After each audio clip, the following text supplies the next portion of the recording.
Bien, después de haber analizado las características tanto estáticas como dinámicas de los sensores, vamos a pasar al tema de la clasificación y tipos de sensores. Hay autores que coinciden en el hecho de que es complicado clasificar los sensores porque hay muchas características en las que nos podemos basar para clasificarlos, desde su funcionamiento, desde el material que se utiliza o la naturaleza del material que se utiliza para su construcción, como la forma de reaccionar o el tipo de señal que genera un sensor. Por ejemplo, este autor pues coincide justamente en eso. Nos muestra en esta diapositiva varios sensores que en la práctica se utilizan. Sí, comercialmente los podemos encontrar, sin embargo sabemos que nosotros podemos hacer nuestros propios sensores de acuerdo a la necesidad que tengamos y también, desde luego, de acuerdo al material con el que contemos, ¿no? Habrá sensores que será complicado tal vez elaborarlos. Y bueno, pues para eso están los comerciales, tal cual. Encontramos sensores mecánicos por la forma en que funcionan, se pudieran clasificar también, tipo switches. Hay otros que utilizan señales de ultrasonidos o ultrasónicos conocidos, o los inductivos, que leen justamente la inductancia o la capacitancia para los capacitivos, o aquellos que basan su señal de entrada en lo que captan las fotorresistencias. Pero esto es nada más hablarlo de forma general, ya que podemos clasificarlos, como ya se dijo, dependiendo lo que tomemos en cuenta en ese momento, ¿no? Por ejemplo, de acuerdo a su funcionamiento, a cómo igual reaccionan estos, o sobre todo de acuerdo a la fuente de energía que se utilizan, o si la utilizan o no, se pueden clasificar en activos y pasivos. Si son sensores que requieren de una fuente externa de energía para poder generar una reacción o una señal, pues entonces estamos hablando de sensores activos. Pero también están los sensores pasivos, que no requieren de una fuente de energía externa, sino que las propias condiciones medioambientales son suficientes para que estos puedan funcionar sin ningún problema. O sea, si se requiere una fuente de energía para captar la señal, pues entonces estamos hablando que son activos. Pero si simplemente captan su señal del medio ambiente, sin necesidad de ser suministrado a través de una alimentación de corriente, entonces estamos hablando que son los pasivos. Y algunos ejemplos son, para el caso de los activos, capacitivos, radiofrecuencia, infrarrojo, microondas. Caso de los pasivos, vibración, calor, sonido, desplazamiento, video, etc. Ojo, es muy importante, vamos a ver diferentes clasificaciones. Esto significa que vamos a encontrar estos mismos sensores, pero en otra clasificación, o sea, con otro tipo de análisis dependiendo, ya decía yo, el material o la forma en que trabajan, o el tipo de señal que leen o el tipo de señal que generan. Entonces, estos los vamos a localizar también en las siguientes clasificaciones, muchos de ellos. Por ejemplo, si queremos clasificarlos dependiendo del tipo de señal que nos proporcionan, vamos a encontrar dos, el analógico y el digital, nada más. Y esto depende de que si nos está generando una señal de tipo analógica en donde podemos observar tensión o corriente, pero que vamos a leer una infinidad de valores entre el mínimo y el máximo valor que nos pueden representar a la salida. O digital, en donde vamos a encontrar dos tipos de señales, bajo o alto, que las podemos interpretar como 0 volts o 5 volts, o dependiendo la cantidad de volts que estos sensores generen. Y estos pues los identificamos como digitales. Ya previo en este tema, al inicio vimos la diferencia entre analógico y digital. Y bueno, pues aquí lo volvemos a ver aplicado en la clasificación o un tipo de sensores basado en la señal que esto nos proporciona. Ahora, si nos enfocamos a la naturaleza de la señal que se lee, aquí más que una clasificación son todos los tipos que podemos encontrar, algunos de hecho, probablemente no son todos. Por ejemplo, si tenemos un sensor en donde su material de construcción es sensible, ¿sí?, a experimentar o a detectar variaciones en posicionamientos o en posición, estamos hablando de un sensor de posición. Sí, aquí son aquellos que experimentan variaciones en función de la posición que ocupa en cada instante los elementos que lo componen.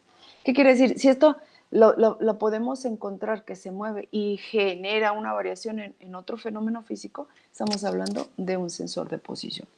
Los fotoeléctricos, que ya los habíamos comentado, que son aquellos que experimentan variación en función de la luz que incide sobre el material de construcción de estos sensores.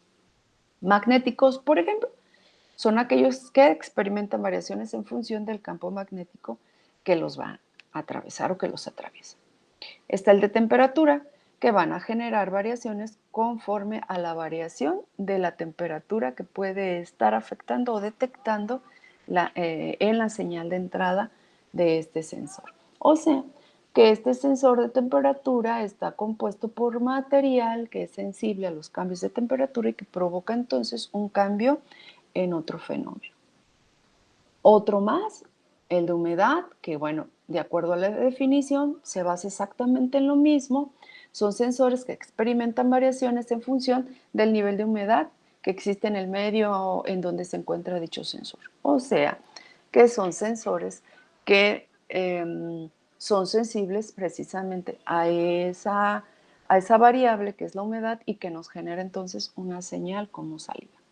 Otros más, que son aquellos que son sensibles a o que experimentan variación en función de la presión a la que son sometidos. El de movimiento son aquellos que van a experimentar variaciones en función a los movimientos a los que se somete este sensor o el material con el que está construido. Y bueno, pues en los mismos términos están los químicos, ¿no? Ante una variación de un agente químico en ese material, podemos observar entonces una variación en otra variable, que sería la variable de salida del sensor que se esté utilizando, en donde la naturaleza de la señal es de tipo químico. Ok, aquí podemos ver algunos ejemplos.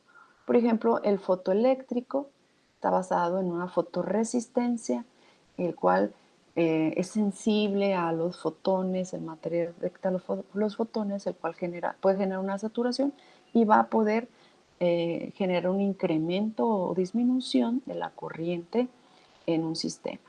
El sensor de temperatura, pues que dependiendo el material, pues este puede estar variando, ¿no? Pues esos los conocemos perfectamente. Cualquier termómetro sería un ejemplo de este tipo.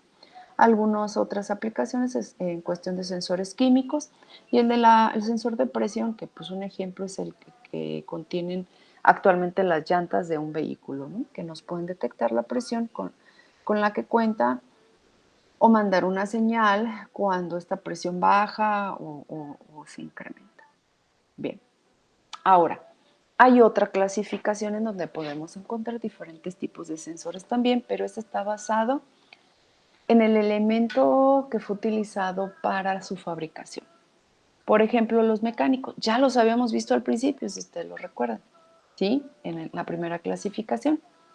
En estos, bueno, su característica es que utilizan contactos mecánicos que se abren o se cierran y se interpreta tal cual como un sensor. Los resistivos, estos se basan en elementos resistivos o resistencia, ¿sí? En el caso de los capacitivos, pues son fabricados a base de condensadores o capacitores, como también los conocemos. Los inductivos, estos se fabrican con bobinas, ¿sí? Y en el caso de los piezoeléctricos, son aquellos que se fabrican a base de cristales regularmente de cuarzo, así como los vemos, que veíamos en otros temas anteriores, un oscilador de cristal, por ejemplo, y que está hecho a través de cristal de cuarzo. Entonces podemos ver un ejemplo ahí en algunos microcontroladores que los vamos a ver, pero también en la instalación de microprocesadores en una computadora encontramos osciladores los cuales están hechos a base de este tipo de material que se le conoce como piezoeléctrico. Y los semiconductores, que bueno, pues hasta ahorita creo que todos lo conocemos, sabemos que un material semiconductor es aquel que puede tener las propiedades o ambas propiedades de ser utilizado como un conductor, pero también como un aislante, dependiendo de las necesidades que nosotros tengamos. Bien, y bueno, algunos ejemplos, mecánica, existe la mecánica de contacto, el piezoeléctrico, que sería el cristal, el capacitivo y el inductivo. Ok, bien. Ahora, también encontramos otro tipo de sensores en la clasificación dependiendo lo que se mide. ¿Qué es lo que estamos midiendo? Que si se fijan, es similar a la penúltima que vimos.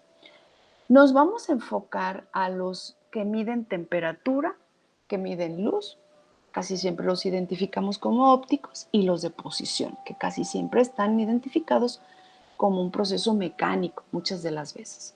Bien, en el caso de la medición, lo que es medición de temperatura, podemos encontrar 6 tipos de sensores, pero en una subclasificación que es a través de métodos de contacto. ¿Qué quiere decir?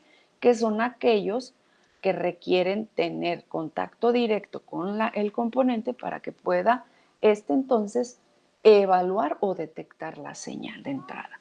Entonces, de métodos de contacto encontramos expansión de sólidos, casi siempre los identificamos como cinta bimetálica, expansión de líquidos, que el ejemplo más claro es el termómetro de mercurio, en donde se utiliza precisamente el mercurio como líquido, o el alcohol también, en otro tipo de termómetros que se utilizan más en la industria. Expansión de gases, otro es unión termoeléctrica, que se le conoce como termocupla. Uno muy común, que es el que vamos a nosotros a implementar, que es a través de resistencias eléctricas o termistor. Y el otro que sería el cambio de estado, que no es otra cosa más que evaluar el punto de fusión o el punto de ebullición de alguna sustancia. Y a través de eso, pues entonces nosotros podemos evaluar la temperatura de una sustancia, un objeto o de algún ambiente que estemos tratando de censar o algún fenómeno que se intente censar. Por otro lado, en las mismas medición de temperatura están los de no contacto. Una característica de estos son aquellos sensores que se utilizan para medir grandes cantidades de temperatura, o sea, temperaturas muy, muy elevadas. Por tal razón, no es posible que el componente tenga contacto con aquel objeto o aquella sustancia que está a temperaturas pues que no lo soportarían simplemente. Para ello, se utilizan dos exclusivamente, que sería el pirómetro óptico y el pirómetro de radiación. En el primero, el pirómetro óptico mide cambios de color de los cuerpos calientes mediante la desaparición a la vista de un filamento de comparación que internamente tiene este aparato o este sensor. Hay una coloración base, un filamento internamente, que es una coloración como de referencia, y un filamento que es a través del cual se está evaluando precisamente por el color que emite aquel cuerpo que se está evaluando. Y ahí se va comparando y se va midiendo a través de ese valor de referencia. Más adelante veremos cómo funciona cada uno de estos a través de algunas gráficas. Y en el caso de los pirómetros de radiación mide la longitud de onda de radiación de un cuerpo caliente. Recuerden que un cuerpo caliente siempre va a emitir una radiación y eso es lo que se mide en este caso. No es un color, no es una comparación en color, sino simplemente la onda de radiación emitida por el cuerpo al que se está evaluando o midiendo. Para el caso de la medición de luz, ¿sí? Esa ya sería otra clasificación, otro tipo, basado en el hecho de que se mide pues la luz, dependiendo lo que queramos aplicar, ¿no? Ambiental o de cualquier otro tipo. Son 3 tipos exclusivamente, que sería a través de semiconductores de resistencias o conductividad, cual depende entonces justamente de la luz que se esté evaluando. Fotodiodos o fototransistores. Aquí faltaría fotorresistencias. Y en esta parte falta fotorresistencias. En general, cada uno de esos tres, ¿sí? De cómo están constituidos justamente a través de semiconductores, ¿sí? Uno utiliza precisamente una resistencia, otro diodo y otro la combinación de dos diodos que nos formarían un transistor. Y bueno, pues basado en la forma en que estos trabajan, permiten o no la conductividad y entonces los tres terminan funcionando como una especie de switch o interruptor que dependiendo del número de fotones que inciden o que son capaces de leer, puede entonces cerrar el circuito o abrir un circuito. Y entonces, pues puede ser interpretado como detección o no detección de alguna fuente de iluminación. Bien. Y el tercero, que sería el de posición. Podemos mencionar en este tipo de sensores los interruptores mecánicos, que ya se habían visto al principio, el sensor potenciométrico, que es muy común verlo y que está basado justamente en una resistencia variable que lo conocemos como potenciómetro, sensor capacitivo, que lo vamos a ver en algunas de las prácticas más adelante también, el sensor de velocidad angular, que en alguna de las clases lo platicamos o se mencionó, el tacómetro estroboscópico. Más adelante también veremos cada uno de estos casos. Pero el tacómetro estroboscópico, les puedo adelantar, trabaja a través de una luz estroboscópica, justamente, que es una luz brillante que está parpadeando durante o a través de cierta frecuencia, y a eso es como se le conoce, o eso es a lo que se conoce como luz estroboscópica. Y el sensor de tensión mecánica o deformación, ¿sí? Que se evalúa justamente qué tanto se deforma un cuerpo y dependiendo de esa deformación se puede hacer alguna medición eh, para detectar la posición, ya sea de algún objeto, en algún lazo, de control mecánico o en alguna otra aplicación. Bien, en general, nada más así en general, podemos mencionar algunas aplicaciones. Estas aplicaciones pueden variar. Más adelante se les va a presentar otro video en donde podemos ver a través de imágenes algunas de estas aplicaciones y la explicación con un poquito más detalle de la última clasificación que vimos. Bien, esto es lo que habitualmente vemos en función de la aplicación que se le da. ¿Qué es el sensor que se utiliza? O el sensor y su aplicación, o viceversa. Si yo voy a evaluar o aplicarlo un sensor o quiero un sensor para evaluar iluminación o también obscuridad, como lo vamos a ver en la práctica, pues vamos a usar un LDR, ¿sí? Fotoresistencias o tipo fotoeléctrico se le conoce, como ya lo habíamos visto. Si voy a evaluar temperaturas, sobre todo de no contacto, pero que también no sean tan elevadas, el termistor es el que más se va a adaptar a nuestras necesidades y que trabaja a través de semiconductores. Si voy a evaluar humedad, puede ser a través de resistivos o capacitivos, o sea, son componentes que se basan en el uso de resistencias o capacitores, una especie de circuito que tiene esos elementos y que es capaz entonces de evaluar la humedad. Esta es una de las prácticas, de hecho, que vamos a ver, pero lo vamos a trabajar un poquito distinto, en donde vamos a usar simplemente resistencias y algunos transistores. El de posición o inclinación. Entonces, los sensores que se utilizan son de tipo mecánico, resistivo, acelerómetros o magnéticos.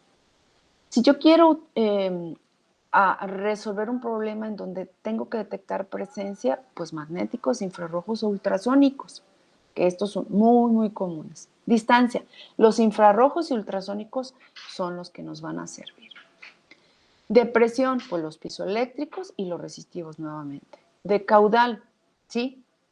Que bueno, dependiendo qué tipo de caudal queremos hacer, pero bueno, el piezoeléctrico y el magneto resistivo se maneja a través de magnetismo y resistencias. Si voy a evaluar frío, calor, pues células termoeléctricas, hay algunos que ya están Comercialmente, pues las podemos encontrar como tal, unas celditas, como hasta como tan delgaditas como casi la piel. Y químicos, bueno, pues si quiero hacer algo para trabajar algunas variables químicas, casi siempre lo que se evalúa es siempre lo que son detectores de gas y humo, que ya comercialmente pues son muy comunes encontrarlos. Bien, entonces, en el siguiente video que les voy a presentar, les voy a mostrar justamente ese tipo de sensores y la aplicación. ¿Sí? Por lo pronto, vamos a dejar aquí en este punto y en el siguiente video vamos a